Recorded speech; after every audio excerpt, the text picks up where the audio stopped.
For 3 years, I was treated like a slave in my own workplace, called a useless servant not once, not twice, but 3 times by the man whose entire empire I built from nothing. The day he said it the third time, something inside me snapped. And I decided to show him exactly what happens when a useless servant walks away.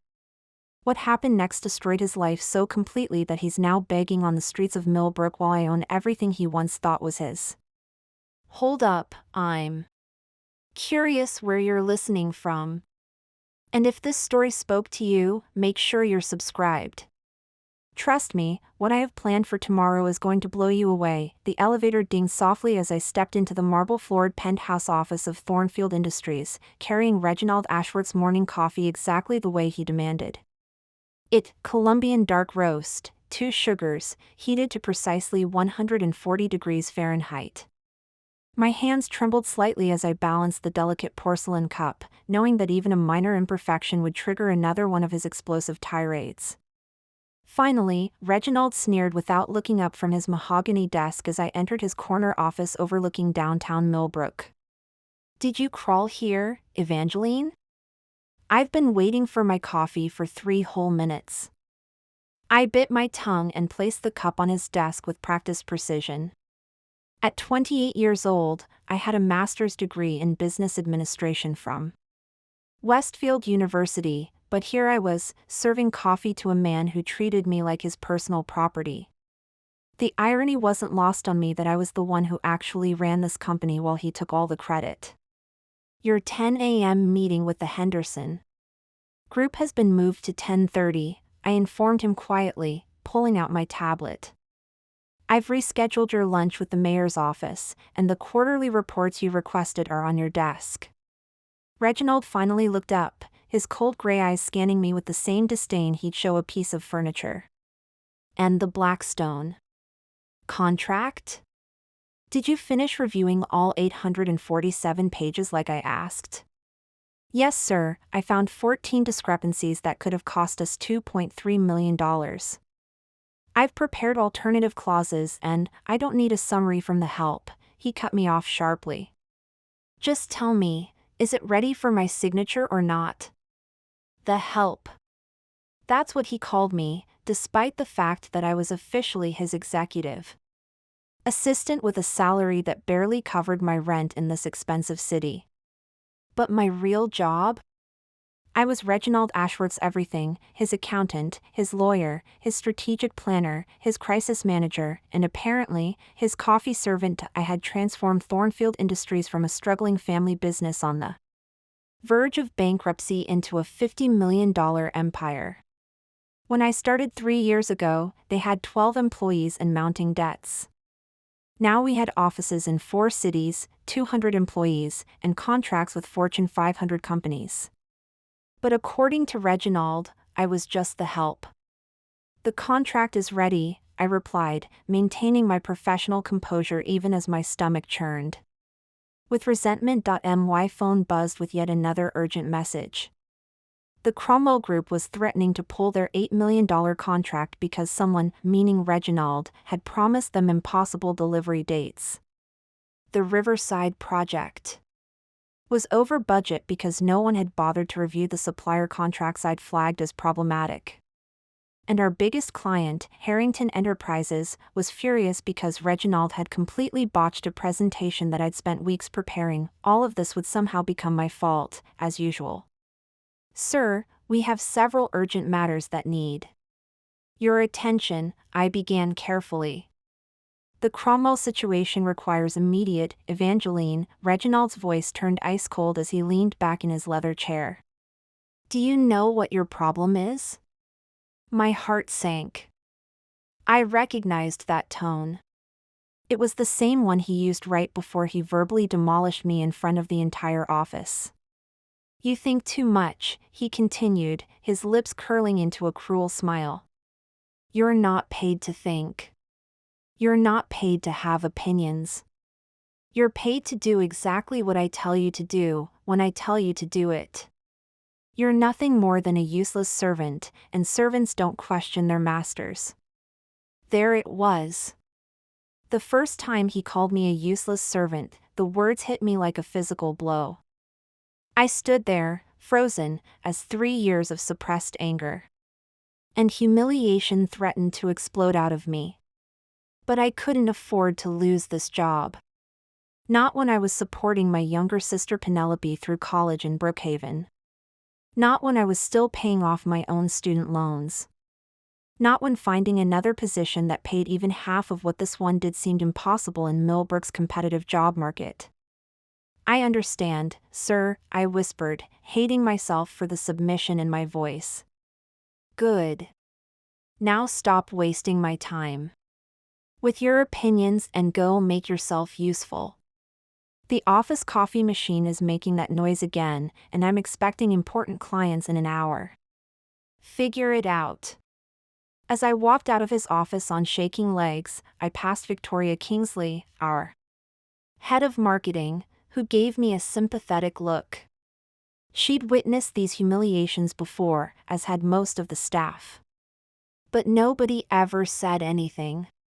Reginald Ashworth was known throughout Millbrook's business community as a brilliant entrepreneur, the man who'd built Thornfield Industries from nothing into a powerhouse. What they didn't know was that every brilliant strategy came from my late-night research.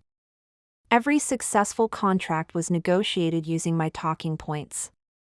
Every crisis that disappeared overnight was solved by me working until 3 a.m. while Reginald slept soundly in his mansion in the elite Riverside district. I was the ghost behind Thornfield's success, but I was treated like the dirt under Reginald's expensive Italian leather shoes. As I knelt beside the temperamental coffee machine in the break room, trying to diagnose its mechanical issues, I caught my reflection in the chrome surface.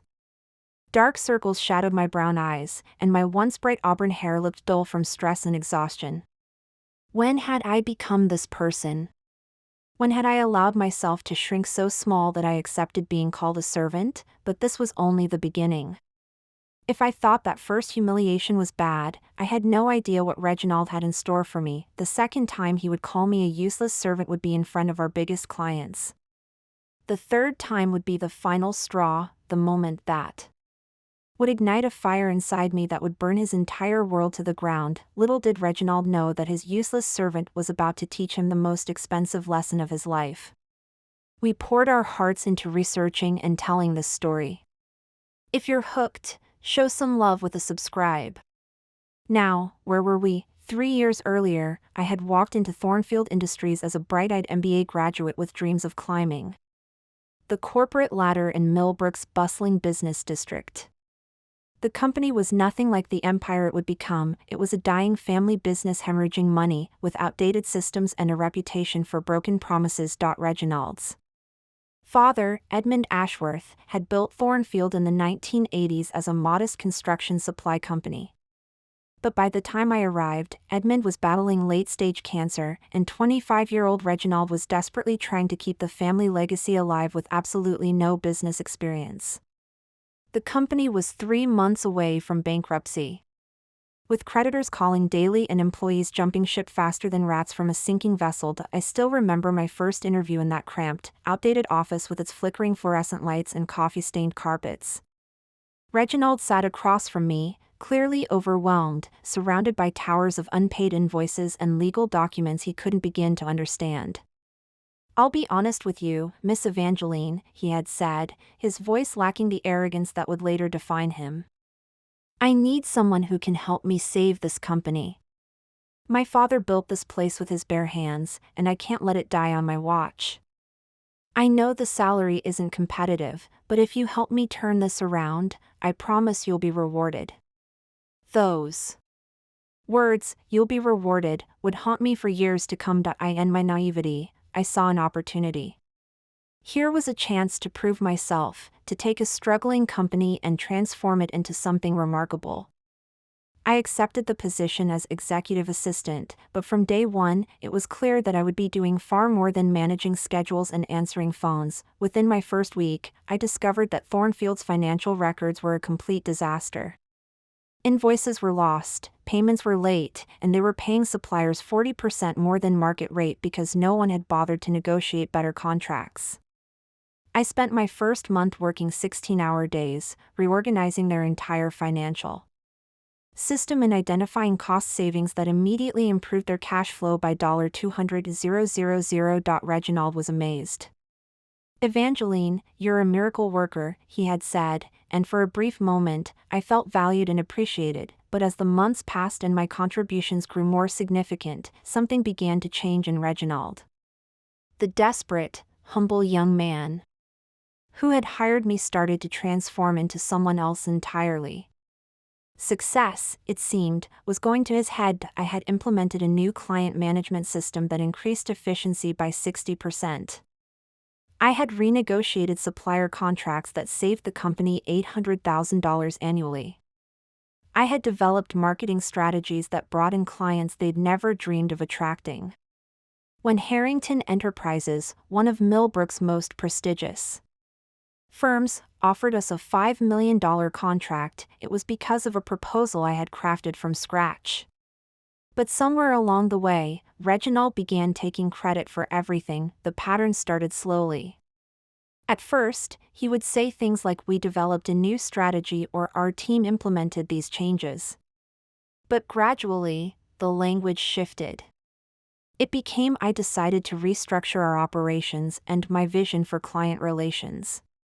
By the end of my first year, Reginald was presenting himself to the business community as a young genius who had single-handedly saved his father's company. The local business journal, the Millbrook Commerce Review, featured him on their cover with the headline, "Young Visionary Transforms Family Legacy." In the interview, Reginald spoke eloquently about his innovative approaches and strategic thinking, strategies that I had researched, developed, and implemented while he played golf at the Riverside Country Club. Meanwhile, my role became increasingly diminished in public settings. When important clients visited, I was introduced as my assistant rather than the person who had actually negotiated their contracts. At business conferences, I was relegated to carrying materials and taking notes while Reginald gave presentations based on my research. The psychological manipulation was subtle but effective. Reginald began making me doubt my own contributions. "Of course, I couldn't have done it without good support staff," he would say with a patronizing smile. "Everyone needs someone to handle the paperwork." Paperwork. As if transforming a dying company into a $50 million operation was mere paperwork. By my second year, the dynamic had solidified into a twisted master-servant relationship. Reginald had moved the company to a gleaming new office building in downtown Millbrook's financial district. His corner office was decorated with awards and accolades for achievements that were fundamentally mine. He wore $1,000 suits and drove a Maserati, while I struggled to afford my rent in a modest apartment in Millbrook suburbs. The breaking point began during the Cromwell Group negotiations. Cromwell was a massive conglomerate looking to outsource their supply chain management, a contract worth $12 million annually. I had spent 3 months researching their needs, developing a comprehensive proposal, and building relationships with their procurement team. The night before the final presentation, I worked until 4 a.m. perfecting every detail. I knew this contract would make Thornfield one of the largest players in Millbrook's business scene. I had organized the materials, prepared responses to every possible question, and even coached Reginald on the technical aspects he needed to understand. The presentation was flawless. The Cromwell executives were impressed by the thoroughness of our proposal and the innovative solutions we offered. They signed the contract that same day. That evening, Reginald took the entire senior staff to Millbrook's most exclusive restaurant, the Golden Oak, to celebrate. I assumed I would be included. After all, this was my victory. But when I approached Reginald about the dinner, he looked at me with genuine confusion. "Oh, Evangeline, this is a celebration for the executive team," he said dismissively. "You understand. Perhaps next time." I watched through the restaurant's windows as Reginald raised a toast to his success, surrounded by colleagues who praised his brilliance and vision. Meanwhile, I went home to my empty apartment, ate leftover takeout, and prepared for another Day of being invisible, that was when I realized that no matter how much I contributed, no matter how successful I made him, I would always be seen as nothing more than hired help. The promises of rewards and recognition had been empty from the beginning, but I stayed, telling myself that things would change, that my hard work would eventually be acknowledged. I had invested too much to walk away now. Besides, I needed the income to support Penelope's education at Brookhaven University, and finding another position that utilized my skills seemed impossible in Millbrook's competitive market. So I continued to build Reginald's empire, one brilliant strategy at a time, while watching him take credit for every success and blame me for every setback. I became the ghost in Thornfield's machine, essential but invisible, powerful but powerless. What I didn't realize was that Reginald's ego was growing more dangerous by the day. The first useless servant comment had been just the beginning.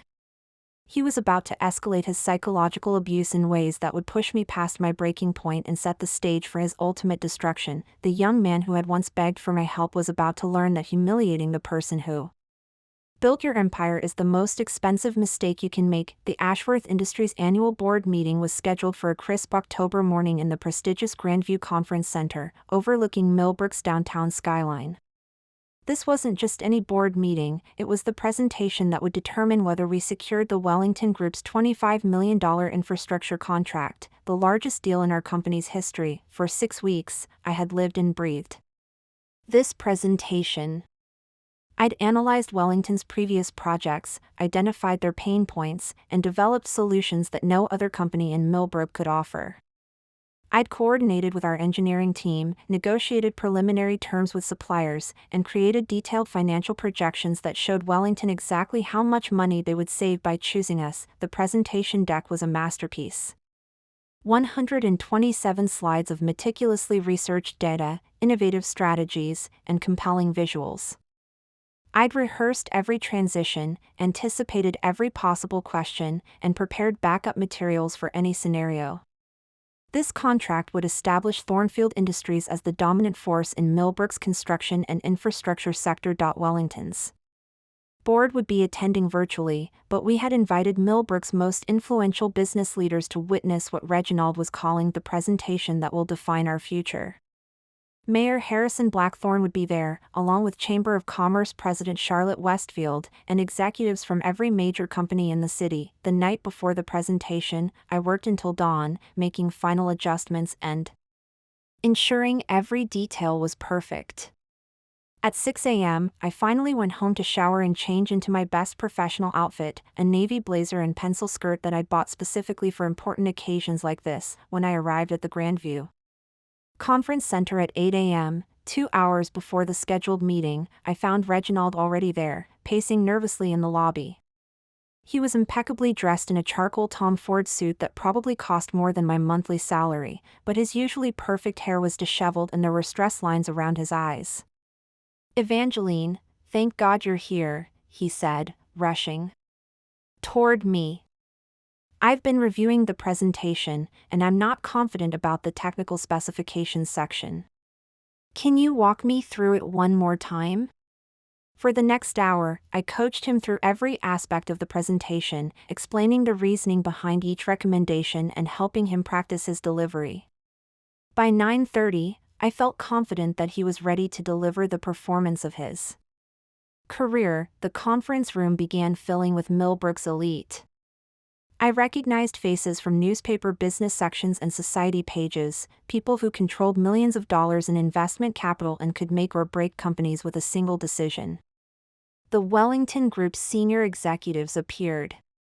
On the large screen at the front of the room, their faces serious and expectant, I took my designated seat in the back corner, laptop open, ready to provide technical support if needed.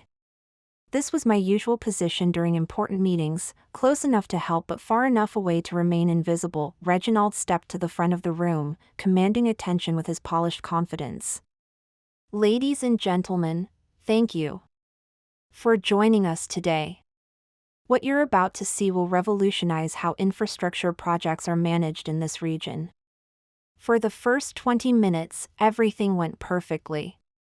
Reginald delivered my talking points flawlessly, maintaining eye contact with the audience and speaking with the authority of someone who truly understood the material. I felt a surge of pride watching months of my work being presented so professionally. Then Mayor Blackthorne raised his hand. Mr. Ashworth, these cost projections are impressive, but I'm curious about your risk mitigation strategies for weather delays and supply chain disruptions. I had prepared extensively for this exact question, creating detailed contingency plans and backup supplier networks. But as I watched Reginald's face, I saw panic flash across his features. He looked directly at me, his eyes pleading for help. I subtly held up my tablet, showing him the slide number for the risk mitigation section. He nodded and clicked to the appropriate slide, but when he began speaking, it was clear he didn't understand the material well enough to explain it convincingly.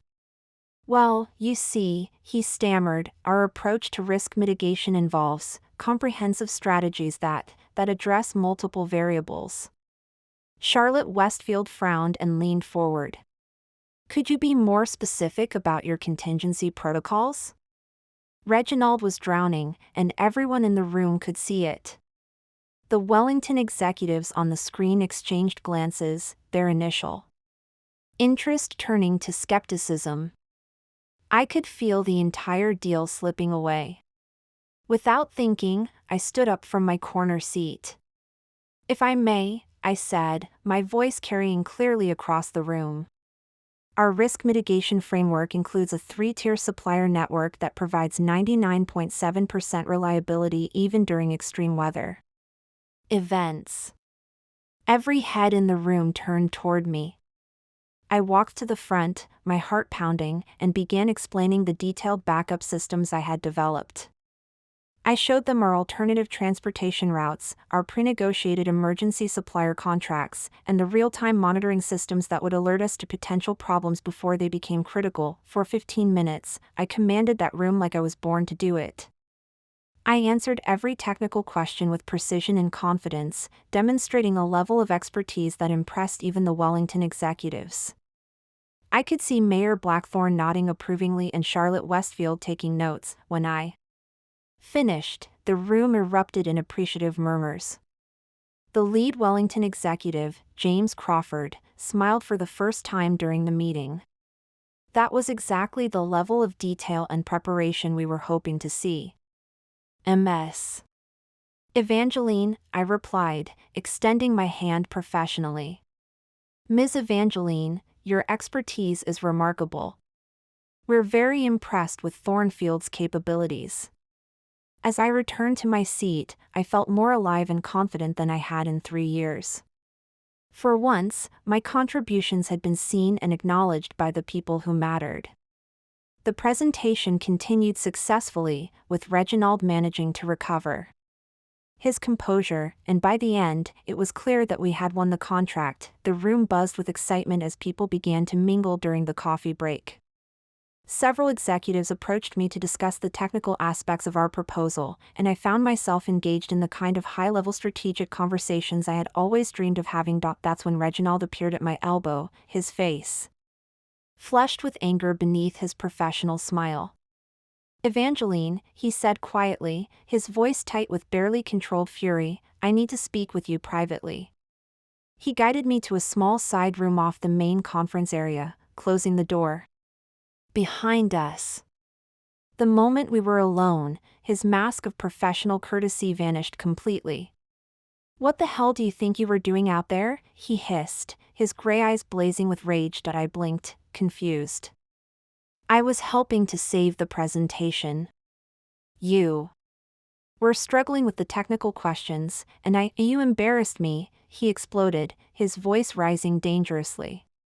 You made me look incompetent in front of the most important people in the city. Do you have any idea what you've done? The injustice of his accusation hit me like a physical blow. Reginald, I saved that contract. We were losing them until I stepped in. You overstepped your boundaries, he snarled, stepping closer until I could smell his expensive cologne mixed with the sharp scent of his anger. You are my assistant. You take notes. You carry materials. You do not, under any circumstances, speak unless I ask you to speak. My hands began to tremble, not with fear, but with a rage that had been building for 3 years. I created that entire presentation. Every slide, every statistic, every solution, that was my work. Your work. Reginald laughed coldly. You seem to have forgotten your place, Evangeline. You're nothing but a useless servant who got lucky with some good ideas. Don't confuse temporary usefulness with actual importance. There it was again. The second time he called me a useless servant, but this time was different. This time, he had said it after I had just saved his company's biggest deal in front of Millbrook's entire business elite. This time, he was trying to punish me for being too competent, too visible, too successful. Something fundamental shifted inside me at that moment. The 3 years of suppressed anger, humiliation, and resentment crystallized into perfect, cold clarity. You're right, I said quietly, my voice steady despite the storm raging inside me. I have forgotten my place. Thank you for reminding me. Reginald smiled smugly, mistaking my calm tone for submission. Good. I'm glad we understand each other. Now get back out there and start cleaning up your mess.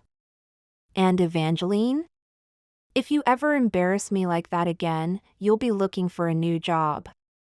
I nodded silently and walked back to the conference room, but something had irrevocably changed. As I watched Reginald bask in congratulations for his brilliant presentation, accepting praise for strategies he couldn't even explain, I made a decision that would destroy his world. I spent the rest of the day playing my role perfectly. The efficient, invisible assistant taking notes and managing logistics. But inside, I was planning. For 3 years, I had built Reginald's empire. Now it was time to find out what would happen when the architect decided to walk away. That evening, I went home to my small apartment and opened my laptop. By dawn, I had documented every major contribution I had made to Thornfield Industries, complete with emails, files, and evidence that proved my authorship of the strategies that had made Reginald rich and famous. I also started updating my resume, but this time, I listed my real accomplishments instead of the diminished version I had been living. The woman who had saved a dying company and built a $50 million empire was about to remind Millbrook exactly who she was. Reginald had called me a useless servant twice now. I was curious to see what would happen when he tried it a third time. The Monday morning after the Wellington presentation, I walked into Thornfield Industries with a plan that would systematically dismantle everything Reginald thought he controlled. But first, I had to endure one more humiliation that would seal his fate forever. I arrived at the office to find Reginald in an unusually cheerful mood, strutting around the executive floor like a peacock. The Wellington contract had been officially signed over the weekend, and the Millbrook Business Journal had already published an article praising his visionary leadership and innovative approach to infrastructure management. Seeing his face on the front page, smiling confidently above quotes about strategies I had developed, made my stomach turn. Evangeline, he called out as I passed his office. Perfect timing. I need you to organize a celebration lunch for the entire executive team. Somewhere impressive, maybe the Grandview Club. We're celebrating my latest triumph. His latest triumph. The audacity was breathtaking. Of course, sir, I replied sweetly. Should I include myself in the reservation? Reginald paused, looking at me as if the question was absurd. Oh, Evangeline, this is for executives only. You understand. Perhaps you could pick up the catering orders afterward? Make sure everything runs smoothly from behind the scenes, where you belong. I nodded with a smile that didn't reach my eyes. Absolutely. Behind the scenes is exactly where I belong. What Reginald didn't know was that I had spent the entire weekend implementing the first phase of my plan. I had created a comprehensive digital portfolio documenting every major project I had spearheaded, complete with timestamps, email chains, and financial records proving my authorship. More importantly, I had begun reaching out to headhunters and competing firms throughout Millbrook. The response had been immediate and overwhelming. 3 different companies had requested interviews within 24 hours, including Meridian Holdings, Thornfield's biggest competitor. When I mentioned my role in the Wellington deal, their CEO, Nathaniel Pierce, had personally called to schedule a meeting for Tuesday morning, but before I made any moves, I wanted to give Reginald one final opportunity to show his true colors. The celebration lunch at the Grandview Club was everything Reginald had envisioned, an elegant affair where Millbrook's business leaders fawned over his supposed genius. I watched from the restaurant's lobby as he held court at the head table, regaling his guests with stories of his strategic thinking and innovative problem-solving. Victoria Kingsley, our head of marketing, approached me as I waited with the catering coordinator. "This is ridiculous, Evangeline," she whispered. "Everyone knows you're the brains behind that presentation. How can you stand watching him take credit?" "It's fine," I replied calmly. "Everyone gets what they deserve eventually." At 3 p.m., I was summoned to the private dining room to handle some minor crisis with the dessert service. As I efficiently resolved the issue, I overheard Mayor Blackthorne asking Reginald about the technical specifications that had impressed the Wellington executives. "Oh, that," Reginald waved dismissively, slightly drunk on expensive wine and praise. "I have excellent support staff who help with the details. Obviously, the strategic vision is all mine, but I believe in delegating the mundane technical work to, well, to the servants who handle that sort of thing." The entire table laughed at his joke, but I noticed a few uncomfortable glances in my direction. Chamber President Charlotte Westfield looked particularly troubled, having witnessed my presentation. Performance firsthand. "Your assistant seemed remarkably knowledgeable," she commented carefully. Reginald's expression darkened slightly. "Evangeline is adequate for basic tasks. But let's be honest, anyone can memorize technical data and repeat it back. Real leadership requires vision, which is something you either have or you don't." That was when James Crawford, the Wellington executive who had praised my expertise, joined the conversation via video call that Reginald had arranged to show off. "Mr. Ashworth," Crawford's voice came through the speaker, "I wanted to thank you again for Friday's presentation. Your assistant's technical knowledge was extraordinary.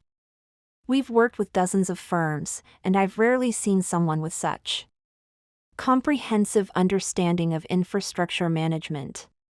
You're lucky to have someone of her caliber on your team." The room fell silent. Every person at that table knew exactly what Crawford was really saying, that I, not Reginald, had been the impressive one. Reginald's face flushed red with embarrassment and anger. "Yes, well," he stammered, "as I said, I have good support staff. But of course, they only know what I teach them." After Crawford ended the call, an awkward tension settled over the lunch. Several guests began checking their phones and making excuses to leave early. The celebration Reginald had orchestrated to cement his reputation was instead highlighting how little he actually contributed to his own success. When we returned to the office, Reginald stormed into his office and slammed the door. 20 minutes later, he emerged and marched straight to my desk, where I was calmly responding to emails. "My office." "Now," he growled. I followed him into his corner office, noting how his hands shook slightly as he poured himself a glass of whiskey despite it being only 4 p.m. "That was unacceptable," he began, his voice tight with barely controlled rage. "You deliberately undermined me at that lunch." I looked at him with genuine confusion. "I'm sorry, sir, but I don't understand. I didn't say anything at the lunch." "Exactly!" he exploded. "You said nothing when Crawford was praising you and making me look like I depend on my staff for basic competence. You should have redirected that praise to me, where it belongs." The absurdity of his accusation was staggering. He was angry at me for not lying to diminish my own contributions in front of witnesses. "I see," I said quietly. "So you want me to actively lie about my involvement in company projects?" "I want you to remember your place," he shouted, spittle flying from his lips. "You are a useless servant who exists to make me look good, not to steal credit for my achievements. If you can't handle that, maybe you don't belong here."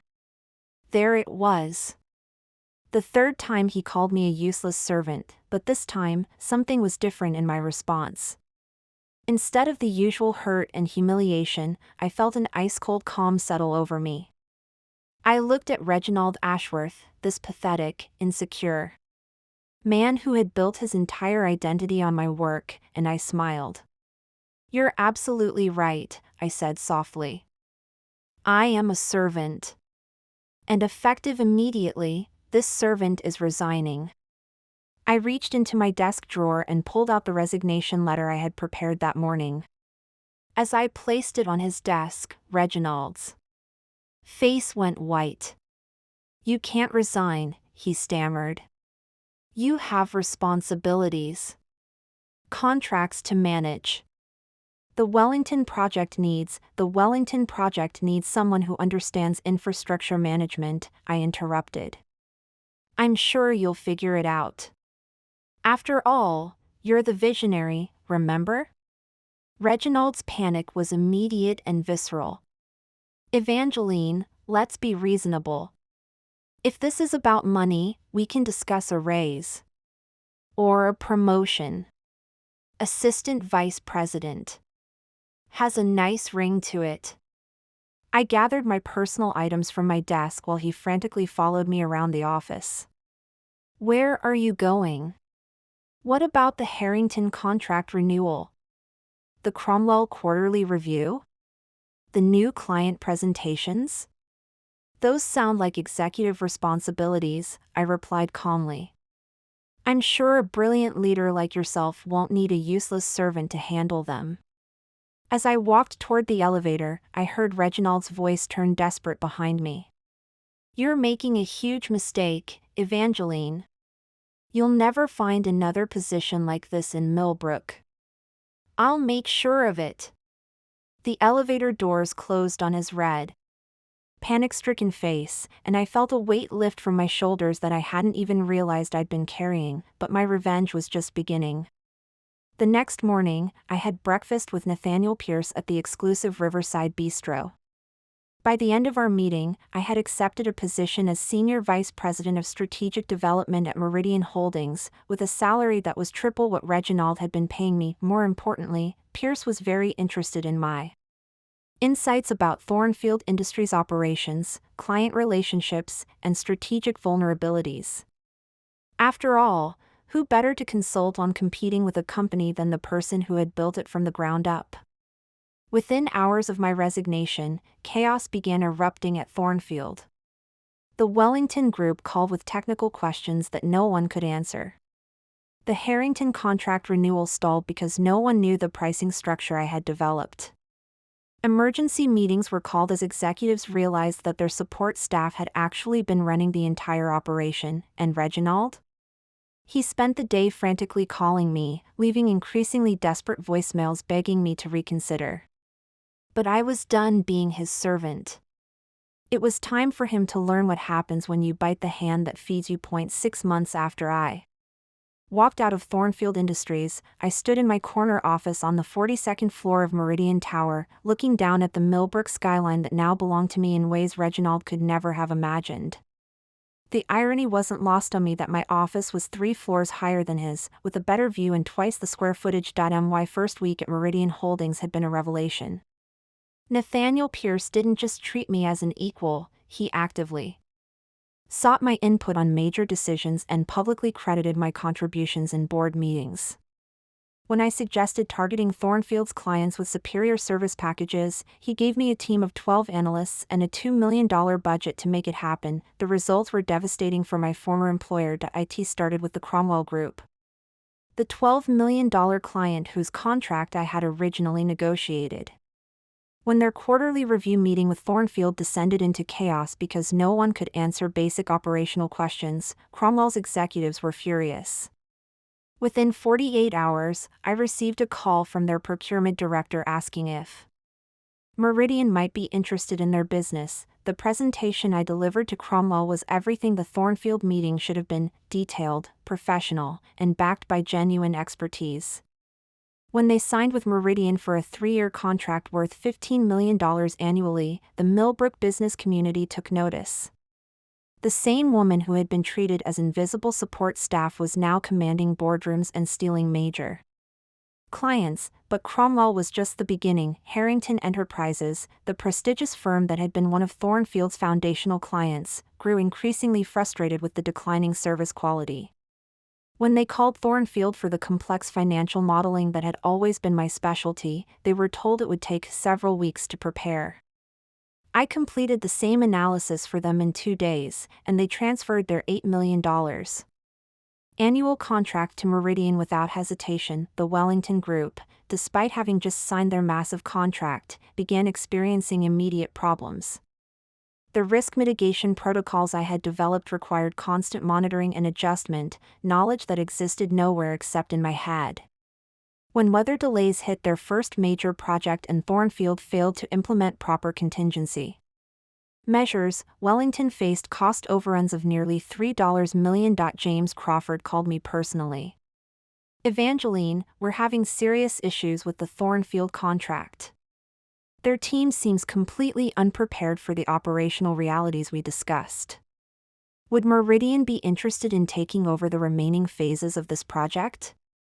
Within 4 months of my departure, Meridian had acquired $47 million in contracts that had previously belonged to Thornfield.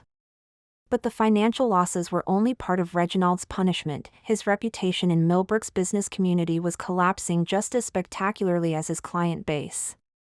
Word had spread quickly about my real role in Thornfield's success, particularly after Victoria Kingsley and 3 other senior employees resigned and confirmed that I had been the driving force behind every major achievement. The Millbrook Commerce Review, the same publication that had featured Reginald on their cover as a young visionary, published a devastating exposé titled "The Woman Behind the Curtain: How Millbrook's Business Community Was Fooled."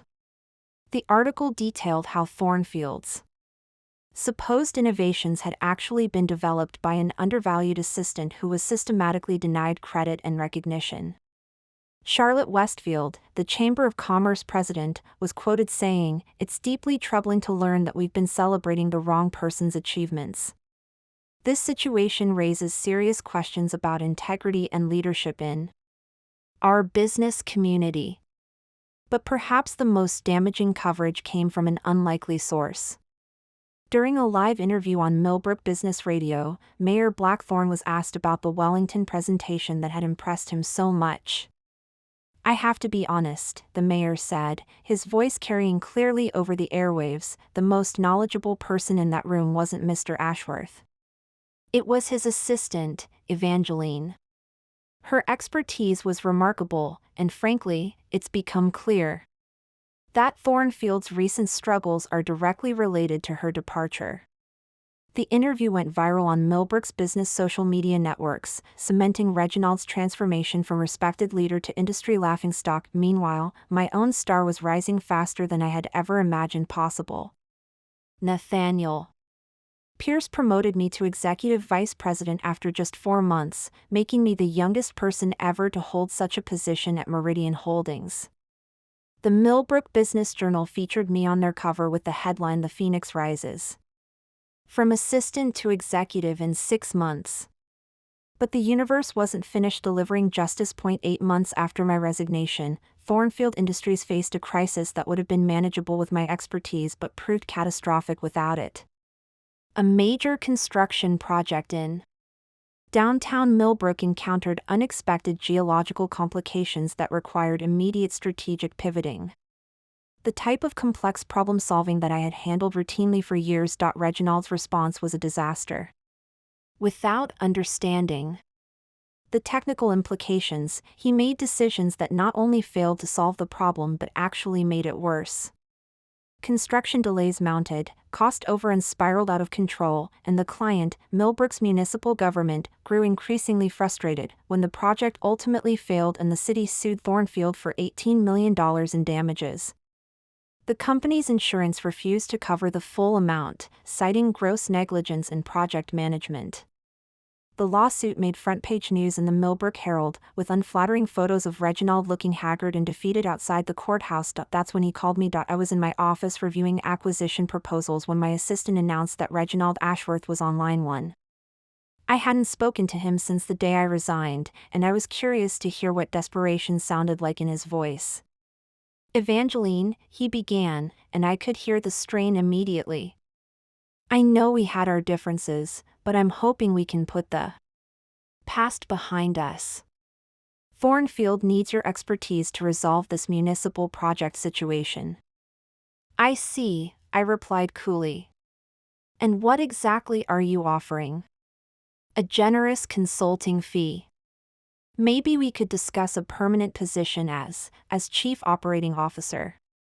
With a substantial salary increase, of course." The audacity was breathtaking.